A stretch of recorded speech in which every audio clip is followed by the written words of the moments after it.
प्रसिद्ध शक्तिपीठ ज्वालाजी मंदिर की पावन भूमि पर भारतीय सेना के आर्मी एजुकेशन कॉर्प्स के पूर्व सैनिकों का 3 दिवसीय राष्ट्रीय सम्मेलन सफलतापूर्वक संपन्न हुआ। इस भव्य आयोजन में देश के विभिन्न राज्यों से लगभग 300 एईसी वेटरन्स ने भाग लिया। सम्मेलन का शुभारंभ पारंपरिक विधि विधान, दीप प्रज्वलन और कौर गीत के साथ हुआ। उद्घाटन वेटरन वीके भारद्वाज ने किया। 3 दिनों तक चले सत्रों में शिक्षा की गुणवत्ता सुधारने, युवाओं के नैतिक एवं नेतृत्व विकास, पर्यावरण संरक्षण, सतत विकास और कुपोषण जैसे गंभीर विषयों पर गहन चर्चा की गई। वक्ताओं ने कहा कि सैन्य अनुशासन और प्रभावी शिक्षण पद्धति को समाज हित में अपनाकर शिक्षा व्यवस्था को और सशक्त बनाया जा सकता है। राष्ट्रीय अध्यक्ष MS राठौर सहित पदाधिकारियों ने संगठन की वर्तमान गतिविधियों और भविष्य की योजनाओं की जानकारी देते हुए पूर्व सैनिकों को जन कल्याणकारी नीतियों से जोड़ने का संकल्प दोहराया। सम्मेलन के दौरान शहीद सैनिकों को 2 मिनट का मौन रखकर श्रद्धांजलि दी गई और वीर नारियों को सम्मानित किया गया। जयपुर से आए वेटरन कृष्ण सिंह ने ऑपरेशन सिंदूर पर भावपूर्ण कविता प्रस्तुत कर सभी को भावुक कर दिया। कार्यक्रम के अंत में भव्य सांस्कृतिक संध्या का आयोजन हुआ, जिसमें हिमाचली लोक संस्कृति की मनमोहक झलक देखने को मिली। वक्ताओं ने कहा कि ज्वालाजी की पावन भूमि पर आयोजित ये सम्मेलन केवल पुनर्मिलन नहीं बल्कि राष्ट्र निर्माण की दिशा में एक सशक्त पहल है।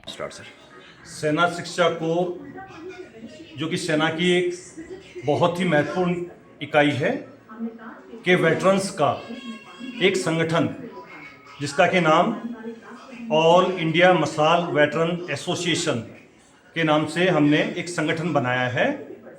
मैं उसका राष्ट्रीय अध्यक्ष हूँ और हमारे संगठन का 6वां वार्षिक सम्मेलन माँ ज्वाला माता के दरबार में संपन्न हो रहा है। 21 से 23 फरवरी तक लगभग 250 से 300 जन पूरे भारतवर्ष से परिवार के साथ यहाँ पधारे हुए हैं। टीम हिमाचल के द्वारा हमारा बहुत बहुत स्वागत किया गया है और हम इनके स्वागत से बहुत अभिभूत हैं। आशा करता हूँ संगठन के संरक्षक और अध्यक्ष के नाते कि हमारा संगठन दिन दुनी रात चौगुनी उन्नति करेगा। धन्यवाद टीम हिमाचल।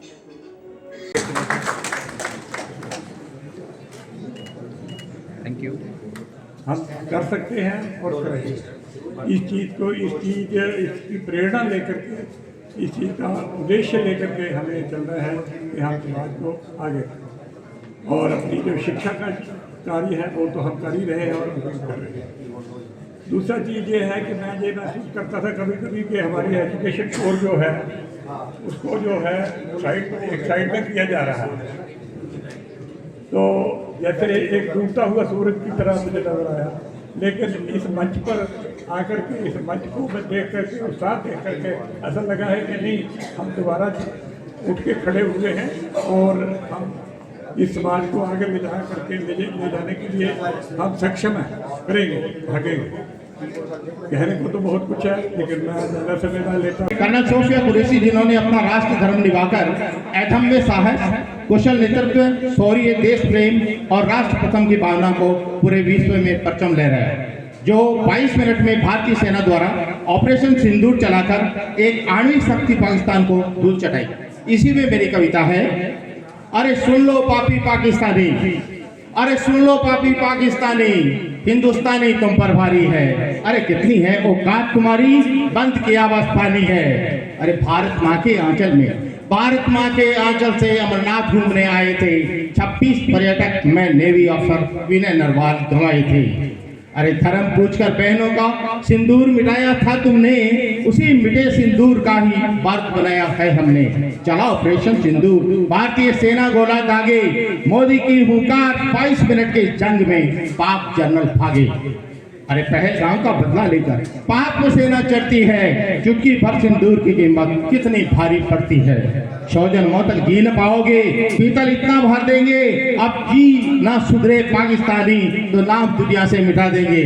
ऑपरेशन सिंदूर को लीड किया व्योमिका में कर्नल सोफिया कुरैशी है, जिसको ब्लैक कमांडर खिताब मिला, उसके हम सब हितैषी हैं। लोग बनाकर देने वाले कर्नल हर्ष गुप्ता है।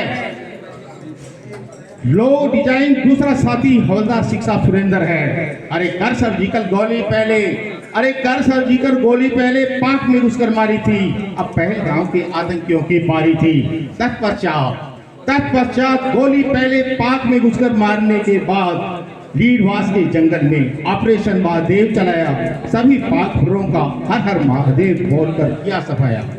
अरे सुन लो, मत सोच गजवाए हिंद, वरना हम ना चुप बैठेंगे। सौगंध सिंदूर की खाते हैं, हम भगवा पाक बना देंगे।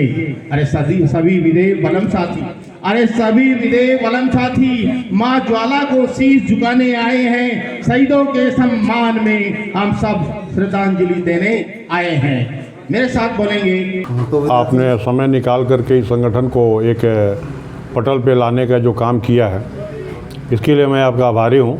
यह संगठन जो है हमारे पूर्व सैनिकों का संगठन है, जो कि सेना शिक्षा कोर से रिटायर्ड है। सेना शिक्षा कोर यानी विद्या बलम, जो हमारा नारा है, विद्या में ही बल है। इस बात को लेकर के हम लोग पूरे समाज में एक अभियान चला रहे हैं कि शिक्षा से ही हमारे समाज में समृद्धि आ सकती है, शिक्षा से ही हमारा देश तरक्की कर सकता है, शिक्षा के माध्यम से ही समाज को जागृत कर सकते हैं, जिससे कि हर नागरिक अपने अधिकार और अपने कर्तव्य को जान सके कि हमारा अधिकार देश के प्रति क्या है और हमारा कर्तव्य क्या है हमारे माँ भारती के प्रति। इसलिए हम लोग इस बात को लेकर के आगे बढ़ रहे हैं। तो विद्यार्थी जी, सेना शिक्षा कोर्स से सेवानिवृत्त होने के बाद आप काफ़ी सामाजिक कार्यों में भी बढ़ चढ़ कर भाग लेते रहे हैं, तो कुछ बताएंगे आपने क्या क्या इस विषय में काम किए हैं? अभी तक हम लोगों ने जो संगठन के माध्यम से, ऐसे इंडिविजुअल का तो अपना हर व्यक्ति कहीं ना कहीं कुछ न कुछ किसी संस्था से जुड़ा रहता है, कोई अपना किसी तरीके मदद करता है, लेकिन इस संगठन के रूप में हम लोग जो मेन बीड़ा उठाए हुए हैं, भारत में अशिक्षा या शिक्षा में गुणवत्ता को लेकर के अलग अलग राज्य के मुख्यमंत्रियों से मिलना, उनको प्रस्ताव देना कि भाई हमारी सेवा यदि आप ले सकते हैं तो आप शिक्षा के स्तर में सुधार करने के लिए हम लोग उत्सुक हैं। वो भी निःशुल्क, किसी मेहनताना के कोई हमको वेतन नहीं चाहिए, निःशुल्क हम लोग उसमें काम करने को तैयार हैं। जहाँ पे भी आपके, हाँ, शर्त इतना ही है कि जो भी हमारे वेटरन्स हैं उनके नियर बाई स्कूल में उनकी सेवा ली जाए तो हम लोग देने को तैयार हैं, जिससे कि आप कोई वेतन उनको न दें, अवैतनिक रूप से हम लोग काम करने को तैयार हैं। दूसरा चीज़ है माँ भारती के नाम एक पौधा।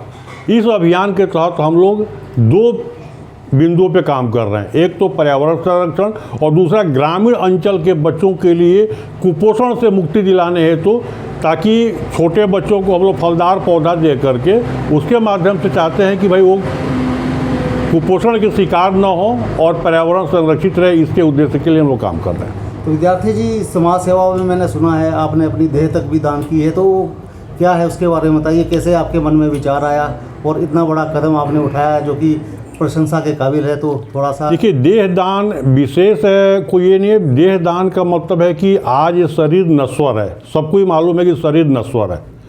आज ये पर्यावरण को लेकर के या कहीं पे भी लेकर के, यदि हम अपने शरीर जो हमारा है कर्म करने के बाद यदि इस धरा पे इसको यदि जला करके हम ख़त्म करते हैं तो भी कोई वो, हाँ, यदि इसके माध्यम से हमारे शरीर पे, चूँकि आज यदि देश विकास की तरफ जा रहा है, मेडिकल साइंस की हम यदि विकास की बात करते हैं तो नेचुरल है कि विकास करने के लिए जो हमारे पास उस पर शोध के लिए जो सामान चाहिए उसमें हमारे बॉडी के ऊपर शोध किया जाता है मेडिकल साइंस में, जिससे कि अगला इन्वेंशन कुछ हो सके। जो हमारे मेडिकल के छात्र हैं, जो मेडिकल के फील्ड में काम कर रहे हैं, उनका शोध के लिए एक शरीर चाहिए। तो ये शरीर नश्वर है, मरने के बाद यदि हम उसको दान में दे देते हैं, उस पर यदि बच्चे शोध करके कुछ नया इन्वेंशन करते हैं, तो इससे बड़ी और क्या इस हमारे लिए उपलब्धि हो सकती है। इसलिए जब तक आदमी जीवित है, देश सेवा किया, मरने के बाद शिक्षा में अपने शरीर को लगा दीजिए, जिससे कि बच्चे हमारे अनुसंधान करके कुछ और मेडिकल के क्षेत्र में आगे बढ़ें।